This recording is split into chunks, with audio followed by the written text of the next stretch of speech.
Garuda Express, an international courier service. ఎగవేతలను అరికట్టడానికే ఆదాయపు పన్ను ఐటీ రిటర్నులతో ఆధార్ను అనుసంధానం చేసినట్లు కేంద్ర ఆర్థిక శాఖ మంత్రి అరుణ్ జైట్లీ స్పష్టం చేశారు. లోక్సభలో ఆర్థిక బిల్లు 2017పై 2 రోజుల పాటు జరిగిన చర్చకు జైట్లీ సవివరంగా సమాధానమిచ్చారు.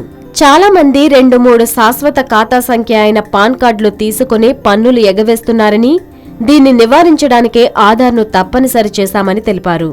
అయితే ఆధార్ వినియోగం తప్పనిసరి కాదని సుప్రీంకోర్టు చెప్పిందని, అలాంటప్పుడు దాన్ని ప్రజలపై రుద్దాల్సిన అవసరం ఏముందని ప్రతిపక్షాలు ప్రశ్నించినప్పుడు ఈ సమాధానమిచ్చారు జైట్లీ. ఆదాయపు పన్ను చెల్లిస్తున్న వారందరికీ ఆధార్ ఉందని, సాంకేతిక పరిజ్ఞానం అందుబాటులో ఉన్న నేపథ్యంలో ఉపయోగిస్తే తప్పులేదని మంత్రి సమాధానమిచ్చారు.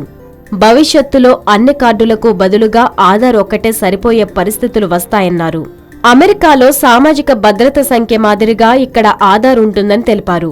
ఇక వ్యవసాయ ఆదాయంపై ఎటువంటి పన్ను ఉండబోదని జైట్లీ తెలిపారు. వ్యవసాయ ఆదాయంపై పన్ను విధించడం రాష్ట్రాలకు సంబంధించిన వ్యవహారమేనని, కేంద్ర ప్రభుత్వానికి శాసనపరంగా ఎటువంటి అధికారం లేదని అన్నారు. బిజు జనతాదళ్ పక్షనేత భర్తృహరి మెహతాబ్ దీనిని పలుమార్లు ప్రస్తావించగా అటువంటిదేమీ లేదని వివరణ ఇచ్చారు Arun Jaitley. Hi yo yo viewers, subscribe చేసేటప్పుడు అక్కడ ఉండే గంట సింబల్ను ప్రెస్ చేయడం మర్చిపోవద్దు.